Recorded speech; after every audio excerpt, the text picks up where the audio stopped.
Coming up on this episode of Open for Business, Seth Godin on why we hate airports and air travel, Tom Friedman on a revolution in universities, and the eyeballs war of 2013.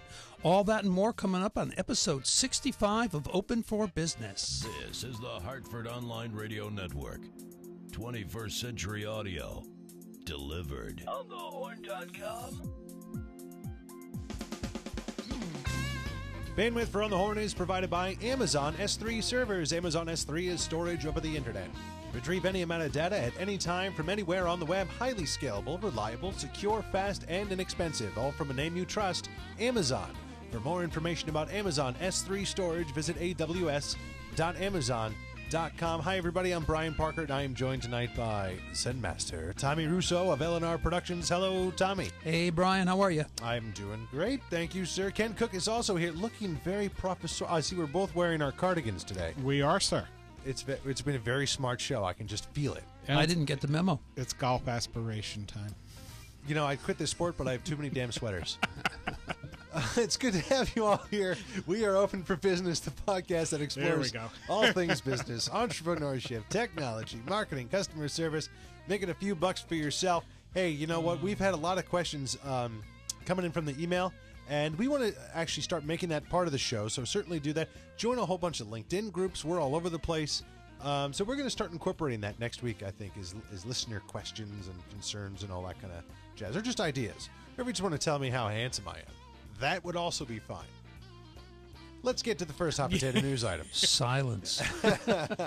So Seth Godin has written a little piece. You know what, Seth Godin, if you want to go, SethGodin.typepad.com. Great little website, just for like little nuggets. Yeah. You know, it's great entertainment.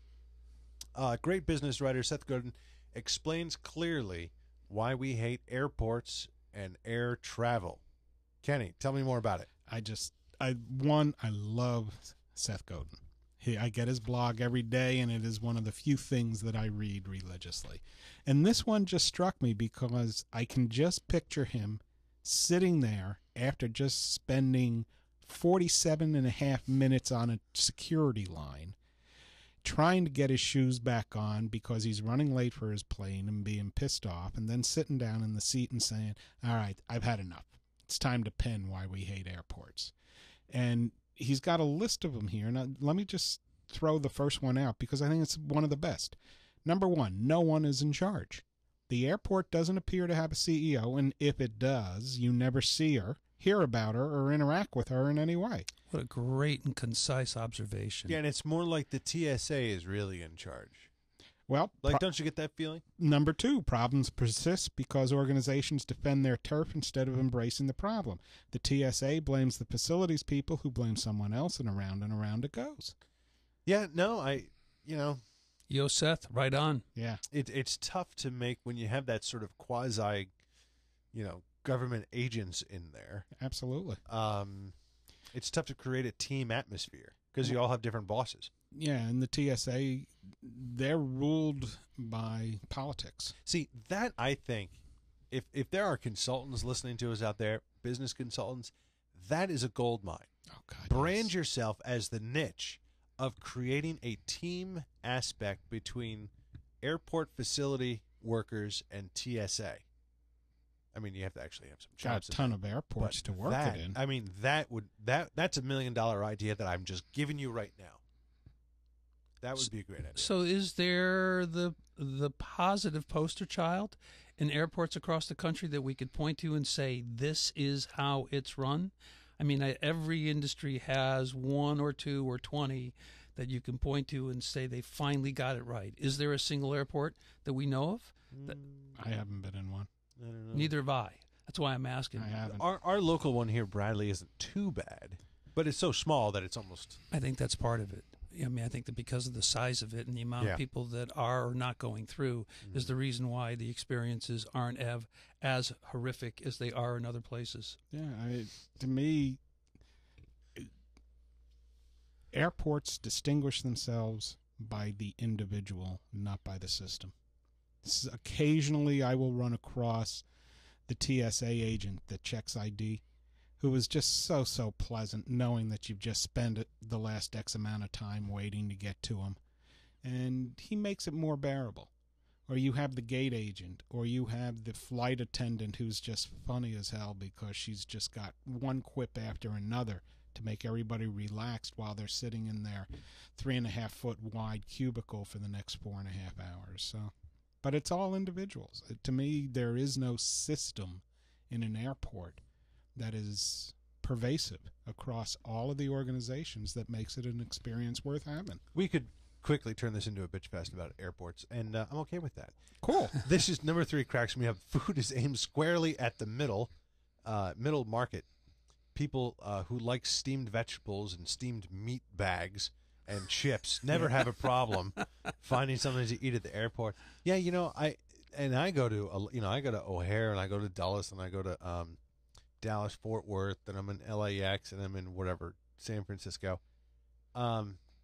I never eat in an airport, any of the airport food, unless I'm so hungry. I'll grab like a Snickers bar. Right. Because I feel safe there. But the rest of it is like, I'd rather eat the plain food. Actually, back in December, I flew out of Logan, early morning flight, had time for breakfast at the airport before leaving. And that worked well because the fast food vendors are not normally open for breakfast. In Sbarro, the pizza place, they use their grill to cook fresh eggs. Now, that was good. That was interesting. It's not part of their franchise. It's not part of their system. So they just have a big basket of eggs. They'll make you an omelet. You want veggies on this? Onions, cheese, da-da-da-da. So it's like, what's that word called? A restaurant. Yeah, there you go. Okay. Yeah. Let's say, like colleges, airports see customers as powerless transients. Here's a good one. I don't know if they do anymore. Oh, yeah. You think? Yeah. Yeah, there's been some law. Everybody's faceless. Yeah, that's true, I guess. Yeah. I was trying to think, they have all these different reward programs and lounges you can go to. Did you ever go through Atlanta in a push period? I hate Atlanta. That is the worst airport on the earth. Just getting from B to C in Atlanta is just, it's unbelievably tough. It's just dirty. I mean, God forbid you have to go to the bathroom in there. Yeah, it is. It's really antiquated. Like hike up your old. pants. Ugh. So here's my question. Is air travel up, down from this time last year, let alone this time from 3, 4, 5 years ago? Haven't a clue. That'd be a good question because, again, keeping in mind that we are about getting and keeping customers, I wonder how that industry is doing in getting and keeping customers. That's an industry that doesn't have to worry about losing customers because there aren't alternatives. Much to the chagrin of my fellow Republicans out there, I will tell you that it's a better economic climate than it was 4 years ago. Yes. But oh my God, did he say that? Yes. You're hearing more and more of Control yourself, Brian. In fact, it's twice as good, you knuckle brain. Look at the stock market. Not that that's blah, blah, blah. Okay. But yeah, no, I had to imagine it's definitely up. And I can tell you, I've been flying more than I have in 2000. I mean, I'm flying at the same rates that I did in like 2006, 2005. I'm flying at those quantities now. Yeah. But the challenge to motivate airlines and airports to upgrade how they treat their customers is really high because there is no new competition and they all collaborate, not in an insidious behind the scenes way, but they collaborate on pricing. They collaborate on agreements of hub and spoke systems. Yep. They collaborate on acceptance of what the TSA is doing. It's sort of mandated on them, but, I mean, they got enough pull that they could probably beat back. And the barrier to entry is incredibly high. So there's no new competitors. Nobody new is coming into this industry. And until Branson can get off the ground with his space flight, we got nothing but airplanes. That's it. And I'll tell you, though, from a maintenance standpoint, I mean, the fact of the matter is, driving in your car, taking a bus, getting struck by lightning, getting eaten by a shark, all more likely things than dying in a plane crash. So we got to give them a little bravo to that. Yeah, I mean, they The chances of realize the surviving a downside. plane crash is terrible, but if the plane's going to go down, you're probably dead. But Yeah. but it's very low instant. Eaten by shark, you're probably dead too. So Yeah, well, Yeah. Well, they realize that there's a Rubicon that they can't cross, and that's it. They have to protect the customer. Oh yeah, if it ever becomes less safe to fly than drive your car, it's going to collapse on talk itself. about a slippery slope. Yeah. No one will fly. I love number 9 here. There are plenty of potential bad surprises, but no good ones. You can have a flight be canceled, be strip searched, or even go to the wrong airport, but all possibility for delight has been removed, and it wouldn't take much to completely transform the experience from a chore to a delight. And I remember growing up in the late 70s, early 80s, we got dressed up to get on a plane. I would have to wear my little blazer. My mom would make sure my tie was straight and all that kind of stuff, and I had my little penny loafers. Now it's like jeans, slip-on shoes, a zip-up pullover in case I want to take it off quickly because you can't really do the pull-over. Yeah, I mean, you look like crap now. Summertime? Terrible. Absolutely. I mean, I can't quite understand the flip-flops. You got on people getting on airplanes. Gentlemen, you have men who are overweight in the white wife-beater T-shirts and nothing else because it's hot out. And they get on airplanes in that. Yeah, I mean, you just like... Yeah. Can you imagine sitting next to that? No. I mean, and you know what it is? At some point, you have to allow... It's such a litigious society, but at some point, you have to allow the airport to say, you know what, we have dressing standards. Yeah. And we leave it up to the responsibility of the captain and the crew to decide if you are dressed appropriately. Yeah, I wish they did. You know what? That's going to open up a serious can of worms. It is, but you know what? I almost want that fight because you should not be, your armpits should not be exposed. I agree. I guess is really what I'm trying to say. That's where we draw the line. Yeah, and sitting next to the armpit, and all of a sudden he wants something out of the overhead. No, just thank a you. bad image. Yes, absolutely.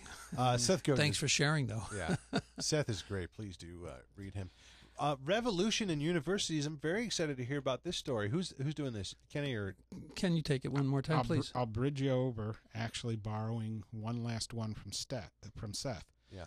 Like colleges, airports see customers as powerless transients. Hey, you're going to be here tomorrow. You're going to be gone tomorrow, but they're still here. And when Friedman wrote his article on the revolution in universities, it was a wake-up call, or should be a wake-up call, to every traditional butts in the seats, charge you a whole bunch of money to listen to a professor pontificate, because it's all about online. It's all about learning online. Do you know, there was a stat here, just blew my mind. Last May, a year ago, May, Friedman visited Stanford's Computer Science Center just after it opened, and they were doing online learning, and they had 300,000 people taking 38 courses taught by Stanford professors and a few other elite universities. Today, a year later, they have 2.4 million students taking 214 courses from 33 universities, including 8 international ones. Wow. In 1 year. In less than a year, from May till today. Wow.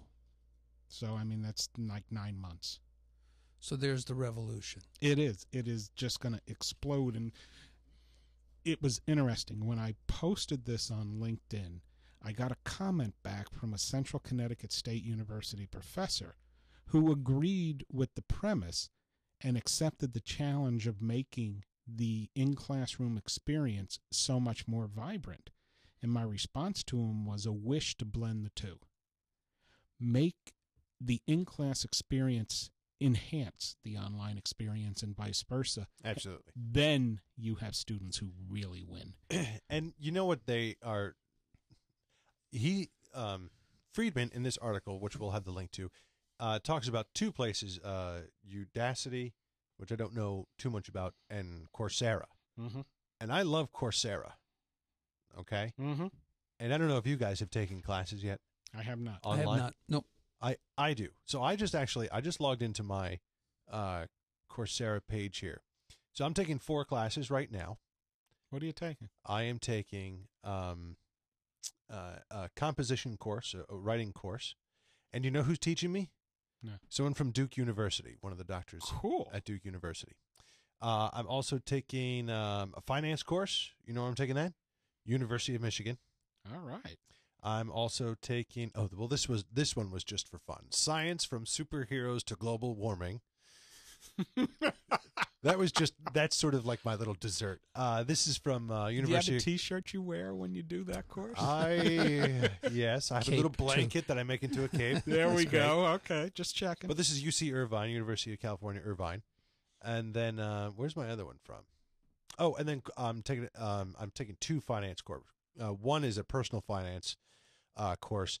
And I forgot where I said that was from. Well, where do you find the time to do all this, Brian? I'm that's impressed. From Duke, and then I'm taking a corporate finance one from Wharton. Yeah, University of Pennsylvania School of Business, Wharton. And one of the best in the world. Right. And you know how much this is costing me, ladies and gentlemen, for all four classes? Zero.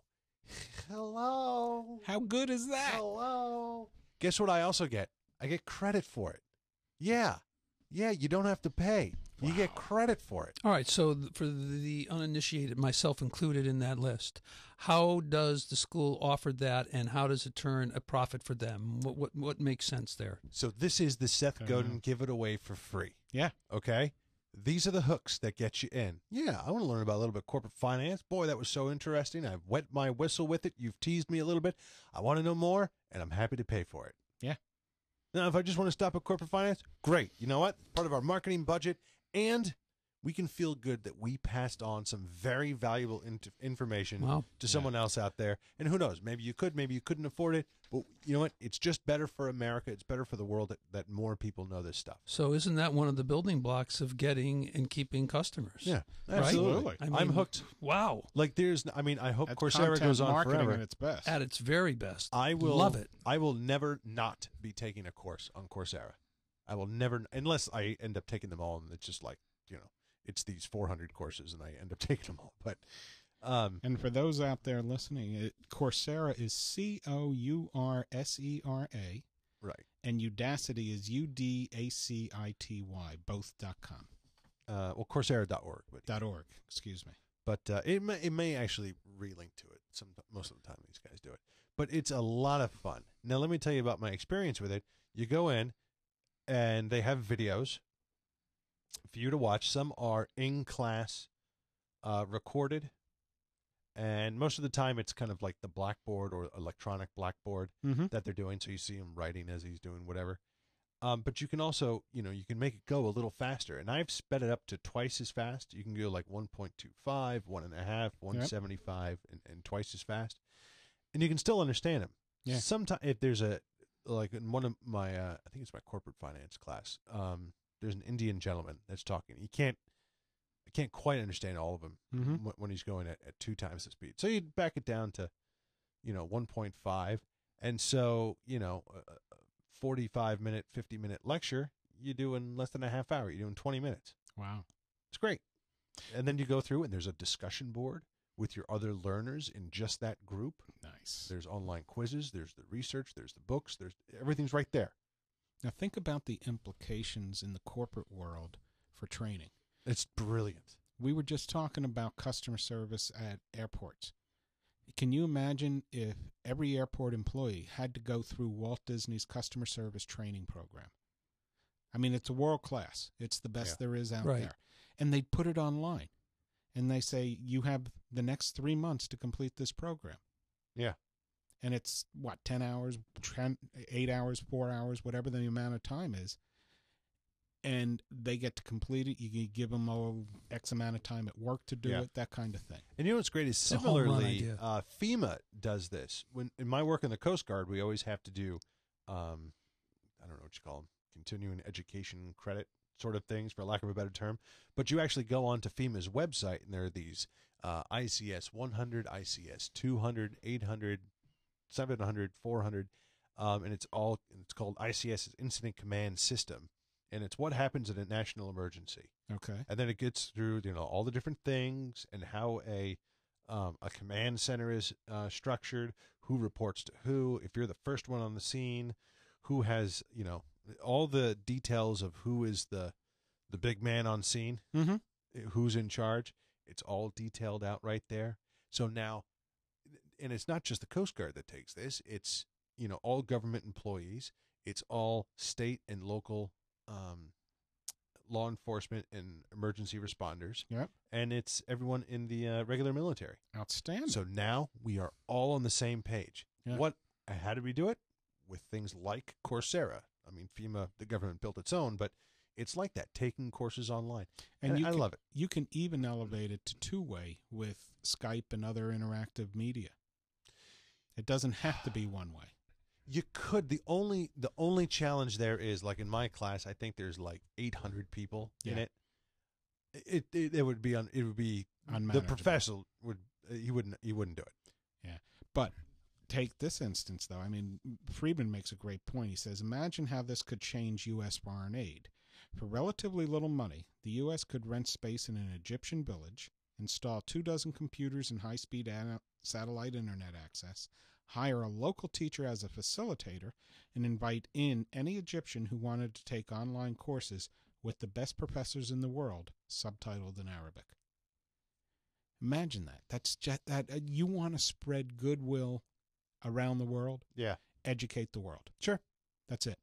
You solve so many problems just by educating the world. And content marketing. Right, exactly. It is the U.S. marketing itself effectively.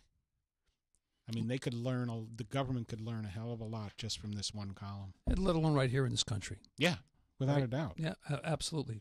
Shore to shore. You both know I'm in the midst of finalizing my next book, and as I read this column, I'm thinking, why do I need hard copy books? I mean, there's a revenue stream associated with it, and I could give it away as a teaser to go online and learn more through the programs. Right. And that's one reason to do it. But for me, just make the whole thing an online experience. Well, and you know what's happening with some books now is it's not just like e-reader books. Yeah. But the book itself that you get like on a tablet, like on your iPad or Nexus 7 or whatever, the interaction is in the book. So if you click, you can click on a play button and hear a piece of music or hear the author explain this. Or, I was talking to this person, and instead of me having you read this entire interview that I talked with this person about lean manufacturing, here's the, here's the play button. Go to the floor. See the process in action. Yes, that would be great. Take me to the plant floor. Yeah. So that kind of stuff I think is great. And that's why, this is the new medium is not just, the internet. It's the internet is merely a road to all these different new mediums. Yeah, I agree. So I got between beating up on airports and Tom Friedman, I had fun with these. It's exciting stuff, and I love Tom Friedman. Yeah, I do too. I really do. He's one of my favorite authors of all time, certainly over the past 10, 15 years. Without a doubt. Yeah, great stuff.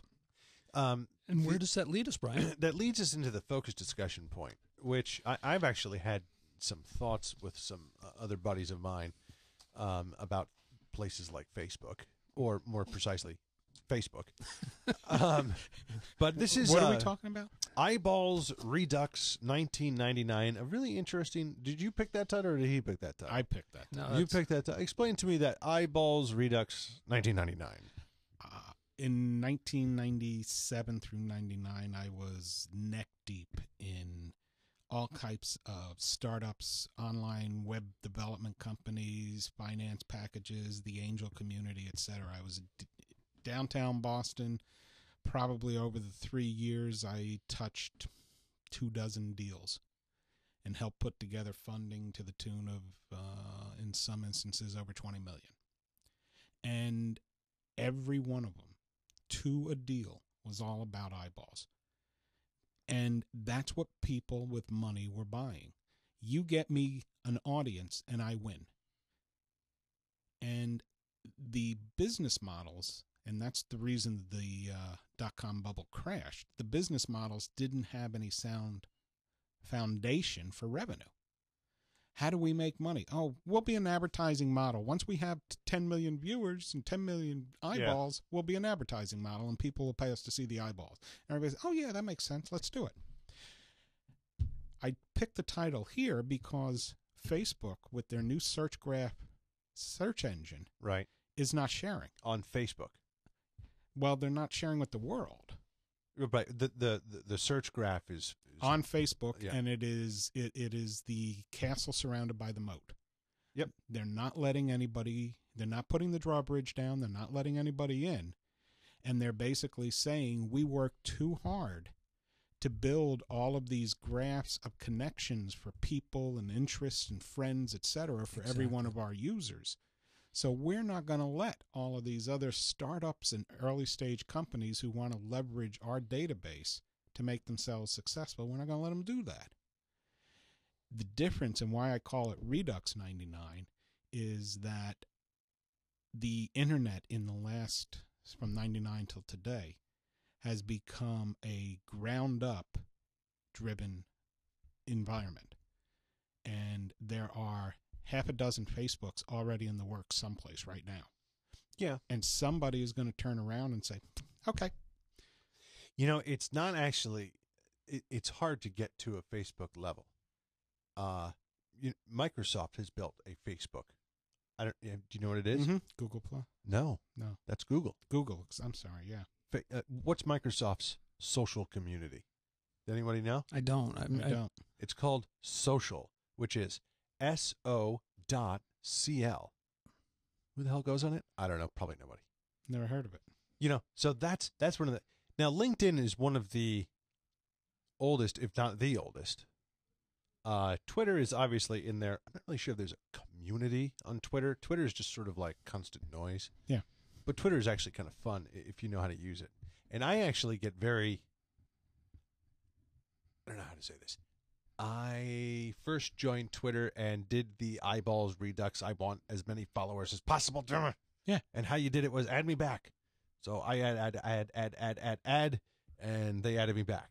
And add, and they added me back. And then I just, you slowly build this big behemoth. And then it suddenly dawned on me that I'm not using Twitter. I'm creating followers and I'm following people on Twitter, but I'm not using it. Yep. And so I dramatically slashed what I was doing. And I got up to maybe 2,000 followers. Good for you. And that was great. But I was following like 3,000. I said, this is nonsense. I can't follow all these people because I can't use it like this. Mm-hmm. I cut it all the way back to like 150 or 200, somewhere in there. I don't know what I have right now. And I started interacting with these people. Yeah. And, putting up our blog posts or whatever like that, but just having discussions on it. You know where we are? Let me check where we are now because I don't actually know. I think we're at like 7,000 with that. Really? Because of interactivity. As That's opposed cool. to, just follow me back, just follow me back. I'm sorry. No. I have 270. I'm following 273 people. We have 10,879 followers. Mm-hmm. And this is because it was the less is more idea, which is you can't help but just want to follow everyone so they follow you back. So the amount of followers you have, I'm loved. Well, help me with my muddled thinking. How does that connect back to Facebook and what they're doing? Facebook is ruining your social media. It's no longer social. It's dictatorial networking. So we have on our Facebook page, That's a good point. I don't know, how many people do we have on our Facebook page that like us? I know I have like 2,000 or 3,000 people that follow me personally.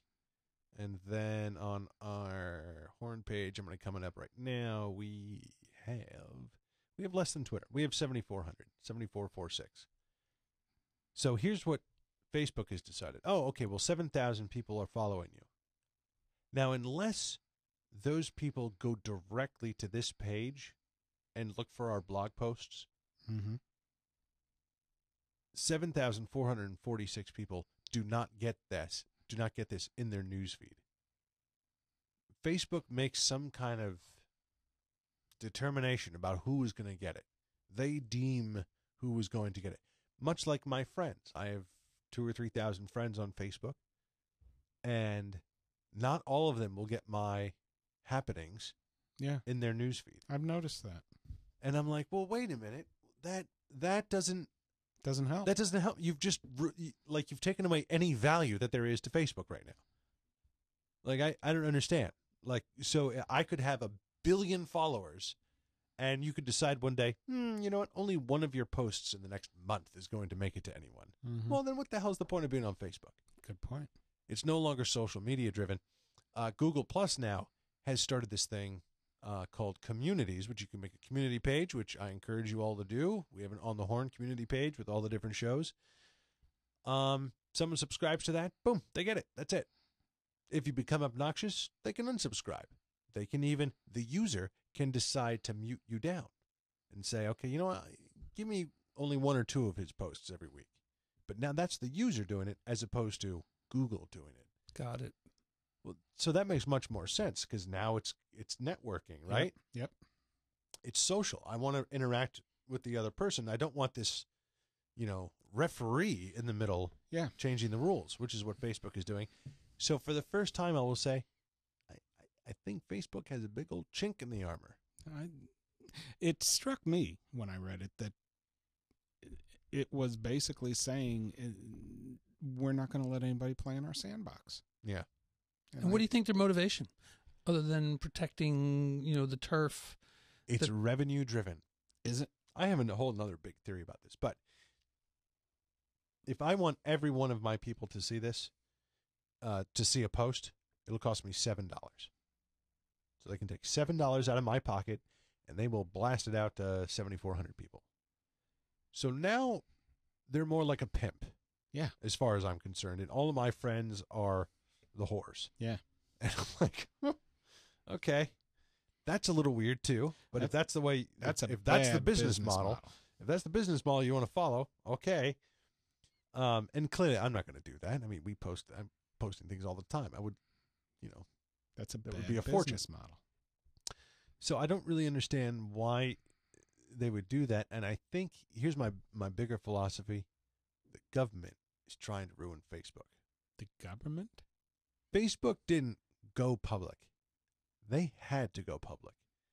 If you have a certain number of revenue versus the fraction of employees, the government mandates that you become a public company. I never knew that. Facebook would not be legally allowed to be a private company anymore. So they made it go public. Well, all right. And so what does Zucker... that? What about equity funds and... They're not public. Hedge funds. Yeah, I know, but they've got to have a ratio far in excess. I mean, I know some hedge funds that make billions of dollars and have 3 employees. Yeah, but those are more passive things. This is a company. In other words, you have to differentiate between a hedge fund's business is investment performance. Like their product is investment return. Yeah. So it's not the same as Facebook is. I'm not really sure what Facebook's model is. It's not the same as GE that makes everything, aircraft engines and... But they're both incorporated businesses. They are both incorporated businesses, but once you reach a certain level of revenue to personnel, you have to go public. You're going to have to help me with that one because I... Okay, so Facebook has, I have no idea how many employees they have, but they have somewhere north of 10,000 employees, which is an awful lot of employees. Yeah. Okay, so, and they have billions of dollars in revenue, even though their PE ratio is like 120 or some nonsense like that. So because you have so many employees and because you have so much revenue, you have to go public because it is now, you are almost really a public company anyway, because you are making so much revenue, you're an economic engine, and you employ so many people in the United States that if you ever falted or went out of business, that would be a detriment to the United States. We need you to go public. So there's equity behind you. And you can spread that risk. This is a law? Facebook was not allowed to be a private company anymore. And it happens to other private companies, which is actually why a lot of these app stores or application companies, they end up selling out to places like Google or Facebook or Microsoft or whomever, RIM, if RIM has any money anymore. I don't think they do. Poor Rim. I want Rim to succeed, but I'll never buy a BlackBerry. Well, back on point, though. I mean, Tommy, with regard to getting and keeping customers. Who is a customer of Facebook? We, all three of us are. Are we really? I think we're users. I don't know if Well, we're customers. Tommy, I'd consider us customers. I wouldn't consider us customers. Consider us users. If we were customers, we'd be paying for it. I think I'm going to go. I know it's going to be hard to believe. I'm going to go with Brian with the potential of segue to I'm a user that has the potential to be a customer. I've never spent a dime with Facebook, but I'm in there on a semi-regular basis utilizing, and I'm hearing from Brian, who knows a lot more about it than I do, that they're hoping by putting up these, walls, firewalls that don't allow me to do all the things that I would like to do, that at some point in time I'm going to say, I'm going to spend that $7. It motivates me to want to reach all my people with this one particular blast. And if I do it once and I get the kind of results that I want to get, then I'm going to spend the $7 again next week and the week after and the week after and the week after. But you know what's interesting is if Facebook said, okay, we'll make it really social for you.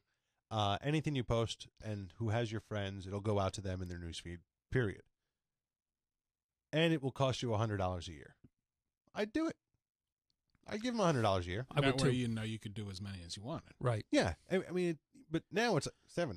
This is like, paying per minute. Here's one of the my fallbacks, though, I think, or shortcomings of their business model, is I think the average user is clueless to the minutia that Brian is now sharing with us. I believe that. Oh, I would believe that most businesses that have a page on Facebook think once they have, 900 people liking their page, that all of their posts go to all those people. Absolutely. They have no idea that, probably none of them do.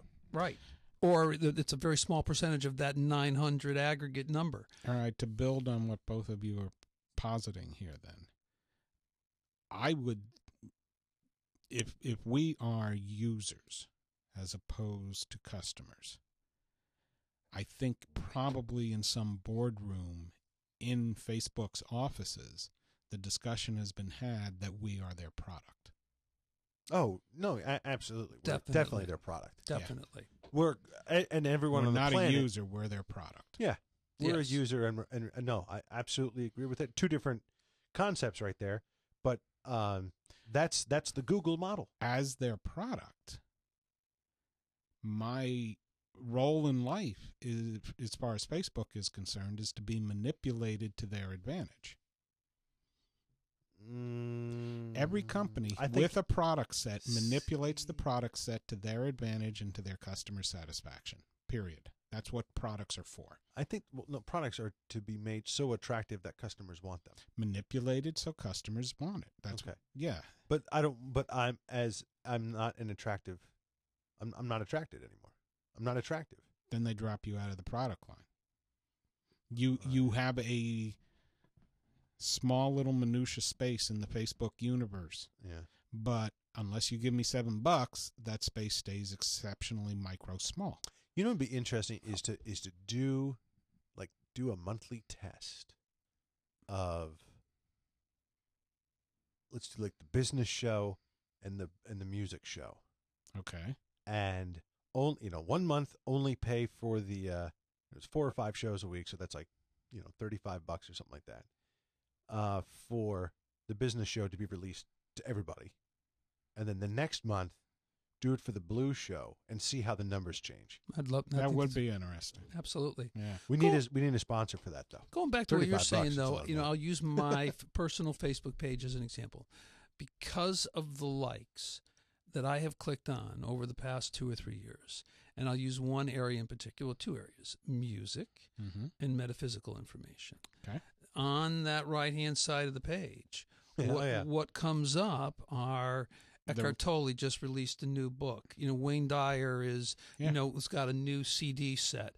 Fender Guitars just released a reissue of the 1957 Strat. Yeah. I mean, it's all so obviously that's the manipulation of me, the product, Sure. but they're going to Fender Company and the publishing company for Deepak Chopra, et cetera, and saying, we've got 50,000 or more than that, the Tommy Russos of the world, that we're going to make sure your ad shows up because look at all the likes that he has gone and clicked on. Welcome to the world of cookies. There you go. I mean, you commented on the boots I'm wearing. Right. Ever since I bought them from the company that manufactures them online, which is, I probably had them for 6 months now, there hasn't been a day that's gone by that when I've loaded my browser, that company's ad isn't sitting someplace on the right-hand side of that page. Yeah. Every day since I bought the boots. That's because they love you. And you know what's also interesting is you've already bought the boots. I know. You don't need another pair of boots.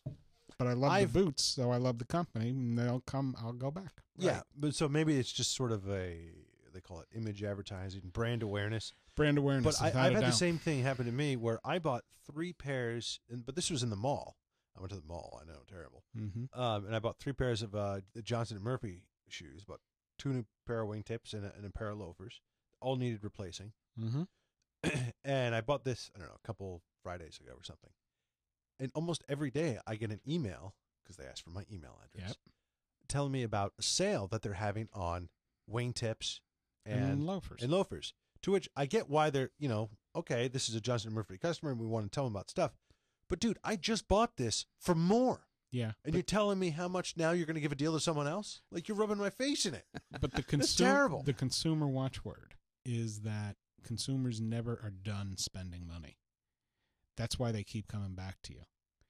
I'm in the market in 2013. I'm going to get a new car. I've shopped 2 different manufacturers that I'm interested in. Which ones? Lincoln and Volvo. No, I like the Volvo. Lincoln's too old. You're not a Lincoln guy. Lincoln's got You're too stodgy. They got new models that are pretty good. No, you're too hip for that. You can't wear those boots in a Lincoln. I can't. No. You need what do they call those? Like therapeutic shoes? What do they call those? Orthopedic shoes. I promise tomorrow I will go through my cookie file and for 3 hours search out every Lincoln cookie and delete it.